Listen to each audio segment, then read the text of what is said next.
Gamescom is just around the corner, and there's bound to be a good number of games to get their world premiere, but hopefully we'll also get some big updates on several RPGs that have already been announced and are set to release either this year or the next, such as The Outer Worlds 2, which is an action RPG and the much anticipated sequel to its 2019 predecessor. It's the title on this list being the closest to release on October 29th this year. You once more take on the role of an Earth Directorate agent investigating strange space-time rifts occurring in a newly designed colony called Arcadia. Now, these rifts are causing conflicts among the three known factions at this point, and we of course have to navigate our way through this. Obsidian Entertainment, known for critically acclaimed RPGs such as Fallout, Star Wars Knights of the Old Republic 2, and of course The Outer Worlds, is at the helm of development once more, and right from the start they have been focusing on making the explorable areas a lot bigger, which was one of the most heard points of feedback from players. The main quest will be your guiding star in any area, but Obsidian says they're making sure each area has enough side content to make it worth exploring off the beaten path, so to say. Now, being able to make a sequel also gave the team the chance to rework and improve several mechanics and designs, such as reworked RPG elements with the flaw system, but also give some more depth to the game's distinctive art style when it comes to the factions. I think it's not so much a matter of if, but how the Outer Worlds will have larger, more expansive, and more varied environments, and how the gameplay mechanics will be an improvement over the first installment. I hope to find out some new details about all of this and more next week at Gamescom, where there will be a special presentation on the Outer Worlds 2, but I think XCOM Game Studio is also streaming this, but it's going to be in a working day, and of course not everyone is going to be able to just watch the stream for a couple of hours, so I'll just post the key takeaways afterwards here on the channel.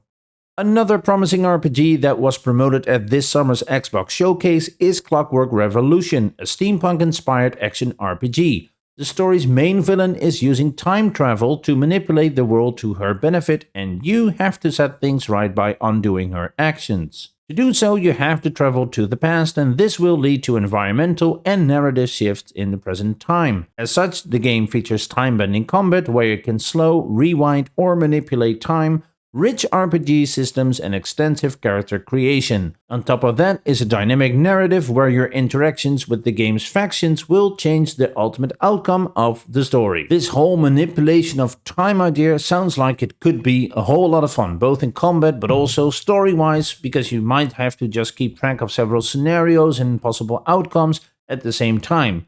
For me, however, it is a big question how well all of this blends in together, because while the concept sounds very refreshing, getting it to work as a fun and solid gameplay experience sounds like it's a pretty big challenge for the devs. Clockwork Revolution is being developed by Inxile Entertainment, supported by Shapeshifter Games, and is expected to release sometime in 2026. This next title was only recently announced back in June 2025, but can undoubtedly already count on a lot of fans. The popular book series The Expanse will be getting its own story-driven action RPG developed by Owlcat Games, who are known for making high-quality narrative-driven CRPGs. The game will focus on having meaningful choices and consequences, and your decisions will affect your relationship with the factions and your crew of specialists who you will lead through our solar system while you unravel mysterious events. You get to create and customize your own captain from one of the main factions, Earth, Mars, or the Belt. And you'll be able to just take command of your own ship, which will be, in true The Expanse style, your home.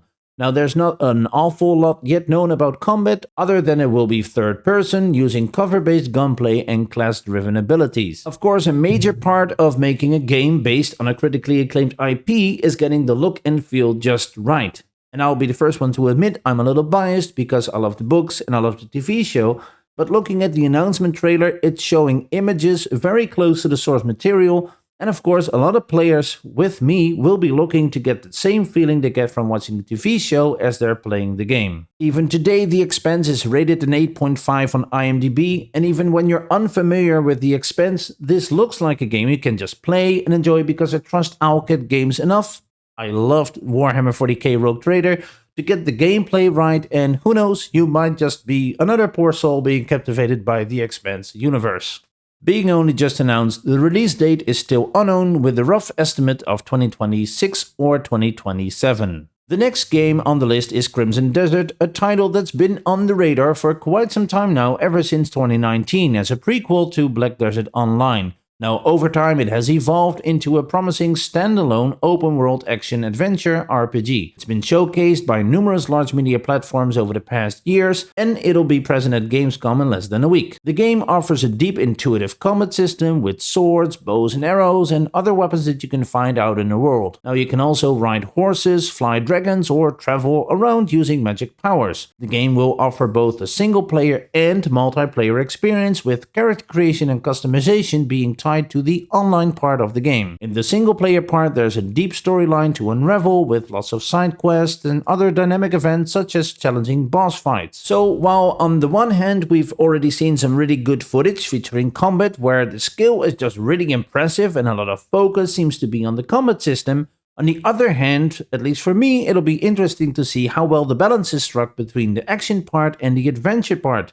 Because, as I always like to say, if the combat is bonkers but the story is a bummer, then the game only delivers part of its potential. Despite the release having been pushed to Q1 2026, I expect more gameplay footage coming out soon, so hopefully that'll give us some more insights. The last title on this list is the Fable reboot, which is one of the most anticipated titles for Windows and the Xbox Series X. The open-world RPG seems to have you playing as a hero in a yet unknown storyline with no details on gameplay mechanics, but sword fighting, magic, huge monsters and cutscenes made with mocap promise to provide a AAA foundation. Go as far back as 2018, rumors then surfaced on a new Fable game being developed by Playground Games, and although it would take until 2023 or 2024 for new trailers to be released, unfortunately, at the Xbox Game Showcase this year, there was no news except for a small mention by Phil Spencer. To celebrate 25 years of Xbox